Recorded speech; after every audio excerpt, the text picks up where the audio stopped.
அன்பான சாய் பக்தரே, ஒரு சின்ன கேள்வி. நீ உண்மையிலேயே சந்தோஷமாக இருக்கிறாயா? அல்லது சந்தோஷமாக இருக்க வேண்டும்னு முயற்சி தான் பண்ணுறாயா? நம்மில் பலர் இன்பத்தை வெளியில் தேடிக்கொண்டிருக்கிறோம். பணம் வந்தா இன்பம், வேலை சரியான இன்பம், வாழ்க்கை செட்டான இன்பம். ஆனால் அந்த இன்பம் எப்போதுமே நிலைக்காது. அதனால்தான் சந்தோஷம் வந்தாலும் அதுக்குள்ளேயே ஒரு பயம் ஒளிந்திருக்கும். சாய்பாபா சொல்கிறார், நீ வெளியே தேடும் இன்பம் உன்னை எப்போதுமே நிறைவாக்காது. அப்போ உண்மையான இன்பம் எங்கே? உன்னோடு நீ இணையும் இடத்தில்தான். இந்த இணைவுதான் யோகம். யோகம் என்றால் கடினமான ஆசனங்கள் இல்லை, மலை மேலே தியானம் இல்லை. சாய்பாபா சொன்ன யோகம், இன்றைய நாளை நம்பிக்கையோடு வாழ், பொறுமையோடு காத்திரு. இதுதான் அந்த நம்பிக்கையும் பொறுமையும் உள்ள யோகம். நீ உன்னோடு போராடுவதை நிறுத்தி உன்னை ஏற்றுக்கொண்ட நாளே அந்த நொடியில் இருந்து உன் வாழ்க்கையில் ஒரு மெதுவான இனிமை ஆரம்பிக்கும். அந்த இனிமைதான் யோகத்தின் இன்பம். இந்த வீடியோவில் சாய்பாபா சொன்ன யோகம் என்ன, யோகம் எப்படி இன்பமாக மாறுகிறது, ஏன் துன்பம் விலகுகிறது, அனைத்தையும் அமைதியாக ஆழமாக பார்க்க போகிறோம். இந்த சில நிமிடங்கள் உன் மனதுக்காக, உன் அமைதிக்காக. பயம் வேண்டாம், துன்பம் வேண்டாம், இன்பம் உன் இயல்பு. வீடியோ முழுவதும் அமைதியாக கேள். சாய்பாபா உன்னோடு பேச ஆரம்பிப்பார். ஓம் சாய்ராம். அன்பான சாய் பக்தரே, ஒரு விஷயத்தை கவனிச்சீர்களா? நாம் குழந்தையாக இருந்தபோது சின்ன விஷயங்களில் சந்தோஷம் கிடைத்தது. ஆனால் இப்போ எல்லாம் இருந்தும் மனம் நிறைவாக இல்லையே. அப்படி என்றால் இன்பம் எங்கே போனது? சாய்பாபா சொல்கிறார், நீ இழந்தது இன்பம் அல்ல, உன்னோடு நீ இருந்த நிலைமை. மனிதன் இன்பத்தை இழப்பதற்கான முதல் காரணம் ஒப்பீடு. நம் வாழ்க்கையை மற்றவர்களோடு ஒப்பிட ஆரம்பித்தனாலே நன்றி மறக்கிறோம், குறைபார்க்கிறோம், மனம் சோர்கிறது. சாய்பாபா சொல்கிறார், ஒப்பிடாத மனம்தான் அமைதியான மனம். ஒப்பீடு அதிகமான இடத்தில் யோகம் இருக்க முடியாது. நீ ஒருவரிடமிருந்து அதிகம் எதிர்பார்த்தால் அவர்கள் மாறவில்லை என்றாலும் நீ வலிமை அடைவாய். எதிர்பார்ப்பு இன்பத்தை மெதுவாக சிதைக்கும். சாய்பாபா சொல்கிறார், எதிர்பார்ப்பு குறைத்தால் அமைதி அதிகரிக்கும். மனிதன் உடல் இப்போ இங்கே இருக்கலாம், ஆனால் மனம் கடந்த காலத்தில் சிக்கி கொண்டிருக்கும். நடந்ததை மறுபடியும் நினைத்து வலிக்கும். இந்த பிடிப்பே இன்பத்தை மறைக்கிறது. நீ விட்டுவிட்டால்தான் உனக்கு ஓய்வு. இன்பம் இந்த நொடியில்தான் இருக்கிறது. ஆனால் பயம் நாளையை பற்றியது, தெரியாததை பற்றியது. எதிர்காலத்தை அதிகமாக யோசித்தால் மனம் அமைதியை இழக்கும். சாய்பாபா சொல்கிறார், நாளையை நான் பார்த்து கொள்கிறேன், நீ இன்றைய நாளை வாழ். பலர் பிறரை திருப்திப்படுத்தி கொண்டே தங்களை மறந்து விடுகிறார்கள். தங்கள் உணர்வுகளை அடக்குகிறார்கள். இந்த உள்ளார்ந்த போராட்டமே இன்பத்தை அளிக்கிறது. உன்னை நீ ஏற்றுக்கொண்ட நாளே யோகம் ஆரம்பிக்கும். மனிதன் இன்பத்தை இழப்பது வாழ்க்கையால் இல்லை, மனதின் தவறான பிடிப்புகளால். ஒப்பீடு குறைந்தால், எதிர்பார்ப்பு குறைந்தால், பயம் கரைந்தால் இன்பம் மீண்டும் இயல்பாக வரும். சாய்பாபா இப்போது உன் இதயத்தில் மெதுவாக சொல்கிறார், நீ இன்பத்திற்காக பிறந்தவன், துன்பத்திற்காக அல்ல. அன்பான சாய் பக்தரே, யோகம் என்ற வார்த்தை கேட்டவுடன் பலருக்கும் ஒரு எண்ணம் வரும். ஆசனங்கள், மூச்சு பயிற்சி, தியானம், அவையெல்லாம் யோகத்தின் ஒரு பகுதிதான். ஆனால் முழு யோகம் இல்லை. சாய்பாபா சொல்கிறார், யோகம் என்பது உன் உடலை வளைத்தல் அல்ல, உன் மனதை அமைத்தல். யோகம் என்றால் இணைவு. எதற்கும் இணைவு.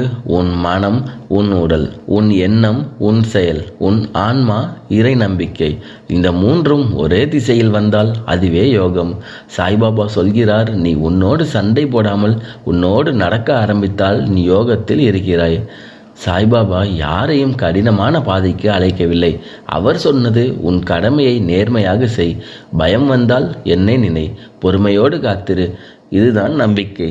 நம்பிக்கையோடு நடந்தால் வாழ்க்கை சீராகும். இதுவே சாய்பாபாவின் யோகம். நீ எப்போதும் கடந்த காலத்தில் சிக்கினால், எதிர்காலத்தில் பயந்தால் யோகம் அங்கே இருக்காது.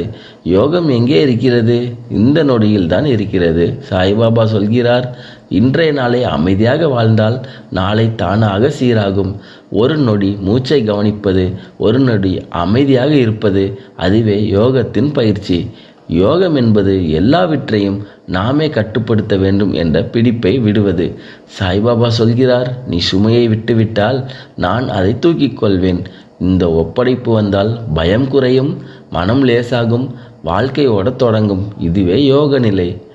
யோகம் வந்தால் மனதில் போராட்டம் இல்லை, உன்னோடு நீ சண்டை இல்லை, வாழ்க்கை எதிர்க்கும் பழக்கம் இல்லை.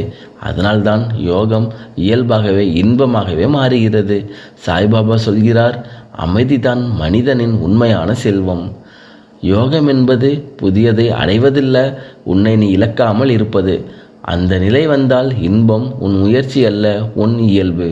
அன்பான சாய் பக்தரே, யோகம் ஒரு பயிற்சி மாதிரி தோன்றலாம். ஆனால் யோகம் ஒரு நிலை. அந்த நிலை வந்தால் இன்பம் தானாகவே உன் வாழ்க்கையில் பாய ஆரம்பிக்கும். சாய்பாபா சொல்கிறார், அமைதியான மனம்தான் இன்பத்தின் வாசல். யோகம் வந்தால் நீ வாழ்க்கையை எதிர்க்க ஆரம்பிக்க மாட்டாய். ஏன் இப்படி, எனக்கு மட்டும் ஏன்? இந்த கேள்விகள் மெதுவாக குறையும். நீ ஏற்றுக்கொள்ளும் அந்த நொடியிலிருந்து மனம் லேசாகும், உள்ளத்தில் இன்பம் பிறக்கும். யோகம் ஆசைகளை அழிக்காது, ஆனால் அவற்றில் பிடிப்பை குறைக்கும். சாய்பாபா சொல்கிறார், பிடிப்பு குறைந்தால் இன்பம் அதிகரிக்கும். நீ குறைவிலும் நிறைவை உணர்ந்தால் அது யோகமே இன்பம். யோகம் வந்தால் மனம் இன்றைய நாளில் நிலை கொள்ளும். கடந்த கால வேதனை இல்லை, எதிர்கால பயமும் இல்லை. இப்போது ஒரு மூச்சு, ஒரு சிரிப்பு, ஒரு அமைதி, இதுவே இன்பம். முன்பு நீ உன்னை குறை சொல்லி கொண்டிருந்தாய். ஆனால் யோகம் வந்தால் உன்னை புரிந்து கொள்வாய், உன்னை மன்னிப்பாய், உன்னை ஏற்றுக்கொள்வாய். இந்த உள்ளுணர்வு நட்பு மனதில் பெரிய சந்தோஷத்தை கொடுக்கும். உன்னை நேசித்தால் வாழ்க்கை இனிமைதான். யோகத்தின் உச்சம் என்ன தெரியுமா? ஒப்படைப்பு. நீ எல்லாவற்றையும் சாய்பாபாவின் கையில் விட்டுவிட்டால் பயம் கரையும், மனம் ஓய்வெடுக்கும், வாழ்க்கை ஓடும். இந்த ஓட்டத்தில் இன்பம்தான். யோகம் உன்னை மாற்றவில்லை, உன் உண்மையான இயல்பை மீண்டும் நினைவூட்டுகிறது. அந்த இயல்பு அமைதி, நிறைவு, இன்பம். சாய்பாபா இப்போது உன் இதயத்தில் மெதுவாக சொல்கிறார், யோகம் உன்னுள் வந்துவிட்டால் இன்பம் உன்னிழல். அன்பான சாய் பக்தரே, சாய்பாபா யோகத்தை கஷ்டமான ஒன்றாக ஒருபோதும் சொல்லவில்லை. அவர் காட்டியது வாழ்க்கைக்குள்ளே உள்ள யோக பாதை. அது எளிமையானது, ஆனால் மிக சக்தியானது. சாய்பாபா சொல்கிறார், நீ செய்கிற வேலையை முழு மனதோடு செய். அது பெரிய வேலை இல்லாமலும் இருக்கலாம், சின்ன வேலைதான். ஆனால் முழுமையாக கவனத்தோடு பொறுமையோடு செய்தால் அது யோகமே. சாய்பாபா சொன்ன 2 வார்த்தைகள், நம்பிக்கை, பொறுமை. நீ நம்பிக்கையோடு பொறுமையாக இருந்தால் வாழ்க்கை உன்னை சிதைக்காது, பயம் உன்னை ஆளாது. நம்பிக்கை, பொறுமை, அமைதி, இதுவே சாய்பாபாவின் யோகம். சாய்பாபா எளிமையிலேயே உயர்ந்த யோகத்தில் இருந்தார். எளிமை வாழ்வு, எளிய உணவு, எளிய எண்ணங்கள். எளிமை வந்தால் ஆசை குறையும், மனம் லேசாகும், இன்பம் இயல்பாகும். சாய்பாபா சொல்கிறார், நீ உன் சுமையை என்கிட்ட விட்டுடு. நீ ஒப்படைத்தனாலே பயம் கரையும், மனம் ஓய்வெடுக்கும், வாழ்க்கை ஓடும். இந்த ஒப்படைப்பே முழுமையான யோகம். சாய்பாபா காட்டிய யோக வாழ்க்கை எளிது, நடைமுறை, இன்பமானது. நீ தனியாக யோகா செய்ய வேண்டாம், நீ வாழ்க்கை யோகமாக வாழு. சாய்பாபா இப்போது உனக்கு சொல்கிறார், அமைதியாக நட, நான் உன்னோடு இருக்கிறேன். அன்பான சாய் பக்தரே, பலர் கேட்கிற கேள்வி ஒன்று, நான் உண்மையிலேயே யோகத்தில் இருக்கிறேனா? என் வாழ்க்கை சரியான பாதையில் போகுதா? சாய்பாபா சொல்கிறார், யோகம் வந்தால் அது வெளியில் அல்ல, உள்ளத்தில் தெரியும். இப்போது அந்த அமைதியான அறிகுறிகளை பார்ப்போம். எல்லாம் சரியாக இல்லாத போதும் உன் மனதில் ஒரு பொதுவான சாந்தம் இருந்தால் அது யோகத்தின் முதல் அறிகுறி.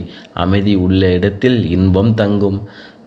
முன்பு உன்னை அதிகமாக பயமுறுத்திய விஷயங்கள் இப்போது அதே அளவுக்கு உன்னை கலங்க வைக்கவில்லை என்றால் யோகம் உன்னுள் வேலை செய்கிறது. அனைத்தும் இல்லாமலே போதும் என்ற உணர்வு வந்தால் அது மிகப்பெரிய மாற்றம். நிறைவுதான் உண்மையான செல்வம். நீ இப்போது உன்னை குறை சொல்லாமல் உன்னை புரிந்து கொண்டு உன்னை மன்னிக்க ஆரம்பித்திருந்தால் அது யோகத்தின் ஆழமான நிலை. ஏன் இப்படி நடக்குது, ஏன் என்ற போராட்டம் இன்று குறைந்தது, சரி பார்க்கலாம் என்று ஏற்றுக்கொள்ளுதல் வந்தால் அதுவே யோக நிலை. தனியாக இருக்கும்போது கூட மனம் கலங்காமல் அமைதியாக இருந்தால் நீ யோகத்தில் இருக்கிறாய். யோகம் வந்தால் வாழ்க்கை இன்பமாக மாறும், மனம் லேசாகும், நீ உன்னோடு நண்பனாவாய். சாய்பாபா இப்போது உன் உள்ளத்தில் மெதுவாக சொல்கிறார், நீ சரியான பாதையில் தான் இருக்கிறாய். அன்பான சாய் பக்தரே, இப்போ இந்த நிமிடங்கள் உன் மனதுக்காக, உன் அமைதிக்காக. சாத்தியமானால் மெதுவாக கண்களை மூடு. ஒரு ஆழமான மூச்சை இழு, மெதுவாக வெளியே விடு. இன்னொரு ஆழமான மூச்சு. உன் மனதில் இருக்கும் பதற்றம், ஓட்டம், சோர்வு அனைத்தையும் இந்த மூச்சோடு வெளியே அனுப்பிவிடு. இப்போ உன் மனதில் ஒரு மென்மையான ஒளியை கற்பனை செய். அந்த ஒளி சாய்பாபாவின் அருளின் ஒளி. அது உன் தலை முதல் உன் பாதம் வரை மெதுவாக பரவுகிறது. உன் மனதில் எந்த போராட்டமும் இல்லை, எந்த எதிர்பார்ப்பும் இல்லை. நீ இப்போது உன்னோடு முழுமையாக இணைந்திருக்கிறாய். இந்த இணைவுதான் யோகம். சாய்பாபா இப்போது உன் உள்ளத்தில் மெதுவாக சொல்கிறார், நீ போதுமானவன், நீ பாதுகாப்பில் இருக்கிறாய். இந்த வார்த்தைகள் உன் இதயத்தில் ஆழமாக பதியட்டும். இப்போ மனதிற்குள் மெதுவாக சொல்லிக்கொள், ஓம் சாய்ராம், ஓம் சாய்ராம், ஓம் சாய்ராம். உன் உடல் லேசாகும், உன் உடல் மனம் அமைதியாகும், உன் உள்ளம் இனிமையால் நிரம்பும். அந்த இனிமைதான் யோக இன்பம். இப்போ மெதுவாக உன் மூச்சை உணர்ந்து, உன் உடலை உணர்ந்து, கண்களை மெதுவாக திறக்கலாம். இந்த அமைதியை உன் வாழ்க்கையோடு எடுத்துச் செல். சாய்பாபா கடைசியாக இன்று உனக்கு சொல்வது, இந்த இன்பம் எப்போதுமே உனக்குள்ளேதான். ஓம் சாய்ராம். அன்பான சாய் பக்தரே, இந்த முழு பயணத்திலும் ஒரு உண்மை மட்டுமே தெளிவாக தெரிந்திருக்கும். இன்பம் வெளியே இல்லை, அது உன்னுள்ளேதான். யோகம் என்பது புதியதை அடைவதல்ல, பழையதை விடுவது. பயத்தை, அவசரத்தை, எதிர்பார்ப்பை விடும்போதுதான் உன் இயல்பான இன்பம் வெளியே வருகிறது. சாய்பாபா சொல்கிறார், நீ உன்னோடு இணைந்தால் வாழ்க்கை இனிமையாகும். இன்று நீ அதிகமாக செய்ய வேண்டியதில்லை. ஒரு நொடி அமைதியாக இரு, ஒரு நொடி மூச்சை உணர், ஒரு நொடி சாய்பாபாவை நினை, அவ்வளவுதான். இந்த நொடியில்தான் யோகம் இன்பம் ஒன்றாகிறது. வாழ்க்கை இன்னும் சவாலாக இருக்கலாம், ஆனால் இனி நீ தனியாக இல்லை. சாய்பாபா இப்போது உன் இதயத்தில் மெதுவாக சொல்கிறார், அமைதியாக நட. இன்பம் ஒரு இயல்பு, இன்பம் உன் இயல்பு. இந்த வீடியோவை மீண்டும் கேள். மனம் சோர்ந்த நாட்களில் ஒவ்வொரு முறை கேட்டாலும் உன்னுள் ஒரு புதிய இனிமை பிறக்கும். யோகம் இன்பம், இதை வெளியே தேடாதே, உன்னுள் உணர். ஓம் சாய்ராம்.